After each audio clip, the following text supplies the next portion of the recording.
High বন্ধুরা, কেমন আছে সকলে? ভালো আছো নিশ্চয়ই। এত গরমের মধ্যে সব ভালো থাকবে না, তবু বলতে হয় ভালো আছে সকলে। তো আজকে নতুন একটা ব্লগ নিয়ে চলে এসেছি তোমাদের সাথে। আজকে দেখো আমাদের কী রান্না হচ্ছে। আজকে গাছের এঁচড় কেটেছি আর মাছ কিনে এনেছে। এঁচড়ের তরকারি আর মাছের ঝাল হবে। আর এই দেখো আজকে মেন হচ্ছে নতুন কাঁচা আম। এখন গরমের সিজন মানে হচ্ছে মানে কাঁচা আমের সিজন। তো আমাদের গাছেরই আম হয়েছে, কত সুন্দর আমগুলো দেখো সাইজটা। তো এই কাঁচা আমের আজকে আম সত্য বানিয়ে দেখাবো, পুরো ভিডিওটা দেখতে থাকবে। এতে কিন্তু বেশি উপকরণ লাগবে না, অল্প উপকরণেতেই হয়ে যাবে। আর এখন হচ্ছে যা রোদের টেম্পারেচার, মানে সব ডিম ভাজা করছে। তো আমি ভাবলাম যে আজকে কেউ কেউ ডিম ভাজা করছে, কেউ ডিম পোচ করছে। তো আমি ভাবলাম আজকে কাঁচা আমের আম সত্য বানিয়ে দেখাবো তোমাদের সাথে। আর গরমেতে টক টক মানে মিষ্টি মিষ্টি ভালোই লাগবে। আর এই সিজনটাতে বানিয়ে রেখে দিলে মানে অনেক দিনই থাকবে। আর অন্য সময় তো কাঁচা আমটা পাওয়া যাবে না। তো ভাবলাম আজকে কাঁচা আমটা পারি গাছ থেকে। এখন আঁটি বসে নে, এবছর আমটা একটু বড় হয়েছে, আগের বছর একটু ছোটো হয়েছিল। তো পুরো ভিডিওটা দেখতে থাকবে। আমটা কিন্তু কেটে নিয়ে মানে একটু মানে 3-4 ফেলে করে সেদ্ধ করে নিতে হবে লবণ দিয়ে। লবণের মধ্যে সেদ্ধ করার সময় আর কিছু লাগবে না, শুধু লবণই লাগবে। তো পুরো ভিডিওটা দেখতে থাকো, বুঝতে পারবে কী করে বানাচ্ছি আমি। তোমরাও বাড়িতে বানাবে। হ্যালো বন্ধুরা, আমার ছেলেটা দেখো বসে আছে গরমের চোটে, জামা ফামা গায়ে একদম মানে দিচ্ছেই না। এত গরমে কি জামা গায়ে দেবে বলে, আমরাই দিতে পারছি না, তো আর কি দেবে। গরমে তো মানে বাইরে বেরোতে পারছে না, তো ঘরেতেই বসে আছে। দেখো এখন আটি বসানো পুরো কচি আমগুলো, একটু টক আছে, বেশি মানে মিষ্টি নয়। তো ওই জন্য একটু মানে হালকা করে চিনি দিতে হবে। আর এতে একটু জিরে গুঁড়ো দিতে হবে, জিরে গুঁড়ো। আর একটু মানে কালার আসার জন্য ফুড কালার দিতে হবে। আর বেশি উপকরণ লাগবে না। আর মানে মানে থালা নিয়েছি, বড় স্টিলের থালা। 100 ml আমি তিনটে থালা নিয়েছি, ধুয়ে মানে কলেতে মানে রেখে এসেছি। ওতে একটু খালি তেল বুলিয়ে দেবো, তেল বুলিয়ে দিলেই আর রোদে দিলেই হয়ে যাবে। 1-1.5 ঘন্টার মধ্যে কিন্তু কাঁচা আমের আম সত্য রেডি হয়ে যাবে। পুরো ভিডিওটা দেখতে থাকো। দেখো আমগুলো আমার কাটা হয়ে এসছে প্রায়। আর এইখানে এঁচড়টাও সিদ্ধ করতে দিতে হবে। এঁচড় না সিদ্ধ করলে একটু মানে ভালো লাগবে না, ঘেঁচা হয়ে থাকলে খেতে ভালো লাগবে না। তো এঁচড়টাও সিদ্ধ চাপিয়ে দেবো। আমটা কাটা হয়ে যাক, কাটা হয়ে গেলে আমটা একদিকে সেদ্ধ চাপাবো আর এঁচড়টা একদিকে সেদ্ধ চাপাবো। এদিকে বেলা হয়ে গেছে, মানে রোদের তাপটা বেশিক্ষণ থাকবে না এখন, মানে 4টে পর্যন্ত আরে থাকবে। তার মধ্যে এখন কিন্তু সব রেডি করে ফেলতে হবে। তো 3টে আম আছে কাটতে বাকি। আমার সেন্টটা এত সুন্দর বেরোচ্ছে, মানে এক্ষুনি মনে হয় আমগুলো কাঁচা খেয়ে নিই, এত সুন্দর লাগছে।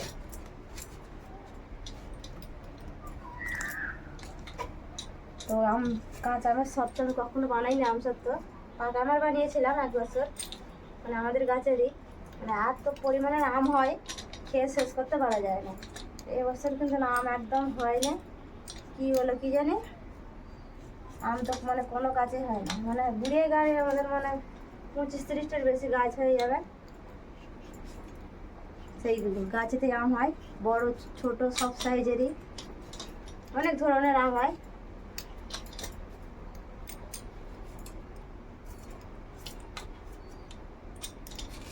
কাটা হয়ে এসছে, প্রায় হাত কাটার ভয় লাগছে আমাকে, বডিটা খুব ধার, খুবই ধার বডিটা। একটা বড় বডি কাটিয়েছিলাম, সেই বডিটা তো একদম ধার নয়। আর এই বডিটা বাড়িতে ছিল ঠাকুরের ফল কাটার জন্য। তো মাকে বললাম যে ওই বড়িটা একদম ধার নয়, এই বড়িটা কি নেবো? বলে না, বড়িটা বার করে না, তাহলে আমাকে নাম ধরে ধরেই ডাকে। তো এই বড়িটা বার করে নিয়েছে, ওই বড়িটা মানেই চলে গেছে। তো ওই বড়িটা মানে আমার সালে দিতে পারবা। মাছটা দেখেছো, এইটুকুটি মাছ 60 টাকার মাছ। কি মাছের অবস্থা দেখো, কি মাছ খাবে। আর এই গরমেতে মানে একটু মাছ না হলে ভাত মানে রুচবেই না। আমগুলো পুরো কাটা হয়ে গেছে আমার, তবে এটা সেদ্ধ চাপিয়ে দেবো। এদিকে গ্যাসে কিন্তু এটাটা আমার সিদ্ধ হয়ে গেছে, আদা রসুন বাটা হয়ে গেছে তরকারি করার জন্য। এই সত্যের জন্য একটু লবণ দিতে হবে, লবণটা আরেকবার দিতে হবে যখন মানে ওটা ওর গ্রেভিটা বার করবো। কিন্তু ছেঁকে নিতে হবে, না ছাঁকলে ওটা মানে এই যে সাদা ভাগগুলো নেবো না, আবার সব অংশটা নিয়ে নেবো, ছেঁকে ভালো করে চটকে। তো সেদ্ধতে থাক, পুরো ভিডিওগুলো দেখতে থাকো, কেটে কেউ যাবে না কিন্তু। খুবই সুন্দর একটা রেসিপি, খুবই ভালো লাগে, বাচ্চা থেকে বুড়ো থেকে সবারই ভালো লাগে। মুখের স্বাদটাই আলাদা এসে যাবে, মানে মুখে যে স্বাদটা এখন নেই খাবার, ওই স্বাদটা কিন্তু এসে যাবে, মুখটাও ছেড়ে যাবে। বিকেলে ঘুম থেকে উঠলে সব সময় মানে যখনই খাবে তখনই ভালো লাগবে এটা খেতে। তো এদিকে বাকি কাজগুলো আমি সেরে নিই, এটা করতে থাক।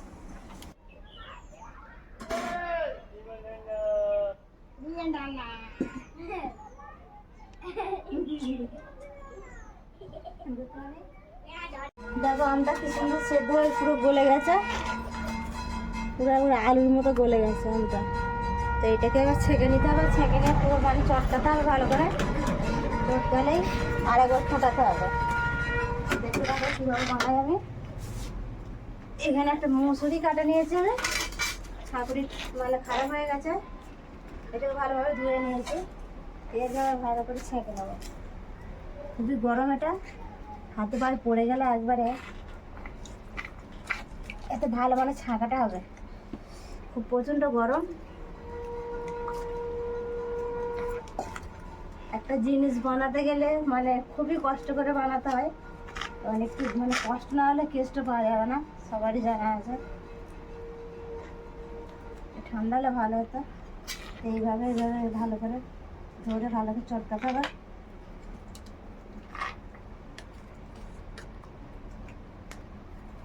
একটু খাটুনি করলে মানে একটু ভালো ফল পাওয়া যাবে, এটাই আর কি।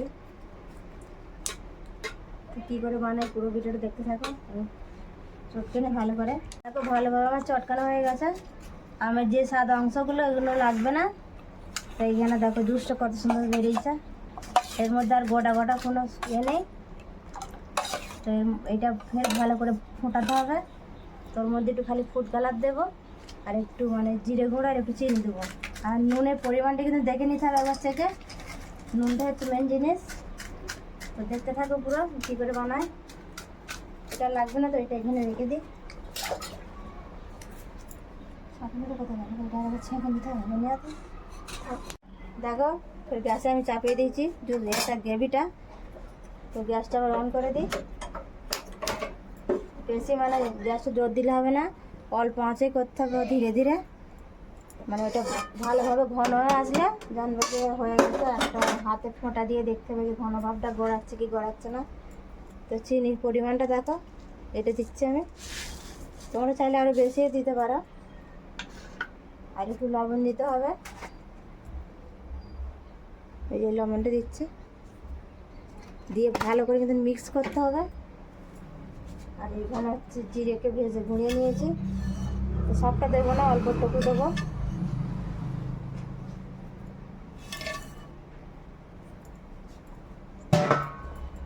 এটা আগে ভালো করে মিক্স করে নিই।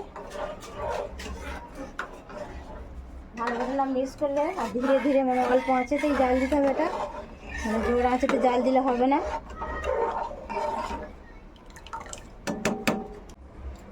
দেখো এখানে ফুড কালারটা আমি সবুজ কালার নিয়েছি, আমের কালার, কাঁচা আমের কালার। তো বেশি দেবো না, অল্পটুকুই দেবো, অল্পই দিয়েছি একদম, বেশি দিলে আবার বেশি কালার ভালো না। তো এটাকে ভালো করে মিক্স করে দিই।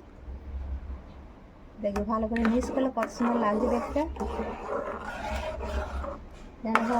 যেন মনে হচ্ছে পুরো কাঁচা আমের কালার চলে এসছে।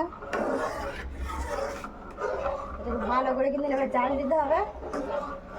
এই মানে এই জালের মানে এইখানে হচ্ছে মেন সিস্টেম, যত ভালো করে জাল দেবো তত ভালো করে কিন্তু এটা হবে।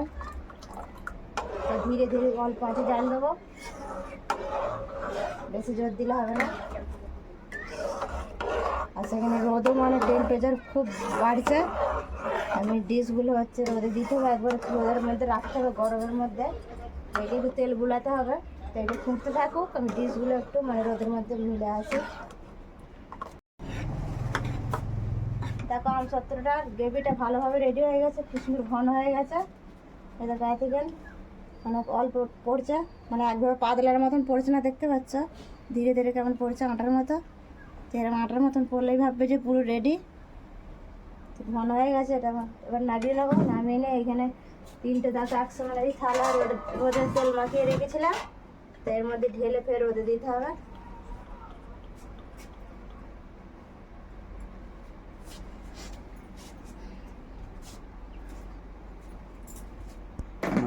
কি ধরনের কি জানি মানে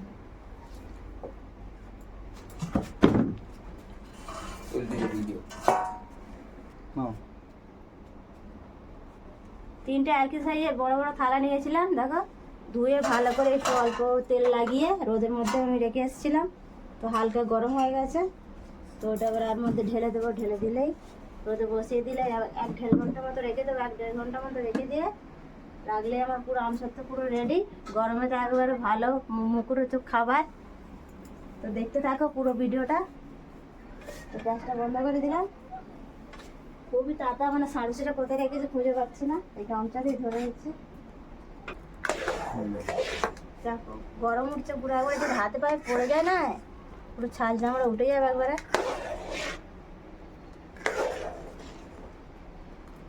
একটু ঠান্ডা হবে, এটা ঠান্ডা হলে তারপর ডিশের মধ্যে ঢেলে দেবো।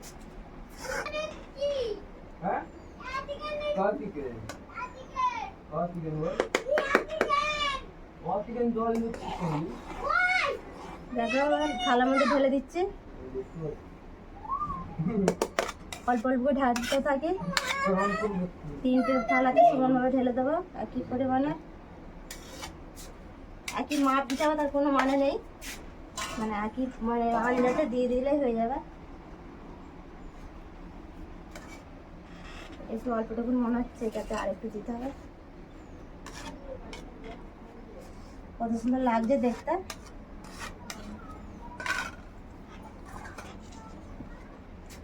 এরমভাবে মেলে দিতে হবে। দেখতে কাঁচাতেই কত সুন্দর লাগছে দেখো, আর শুকিয়ে গেলে খুব সুন্দর লাগবে। শুকিয়ে গেলে একটু পিস পিস করে কেটে যেরকম আকার দিতে পারো তোমরা, ডিজাইন দিতে পারো, রোল বানাতেও পারো, বরফি হিসেবে কাটতেও পারো, যার মাথায় যেরকম ডিজাইন আসবে ওরকম ডিজাইন করতে পারো। কি সুন্দর দেখো পাতলাভাবে মিলে দিয়েছে, এটাও একইভাবে মিলে দেবো। যা রোদের মানে গরমের তাপ, মানুষই মানে ভাজ হয়ে যাবে। সবাই ডিম পোচ করে খাচ্ছে, আমি ভাবলাম যে আমসত্ত্ব করে খাই।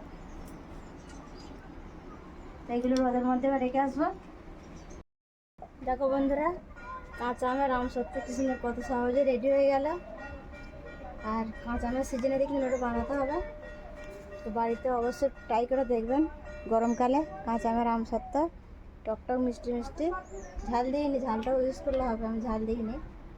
তো বাড়িতে অবশ্যই বানিয়ে খাবেন। তো ভিডিওটা যদি ভালো লাগে অবশ্যই লাইক সাবস্ক্রাইব করতে ভুলবে না। তো আজকের মতো টাটা, বাই বাই।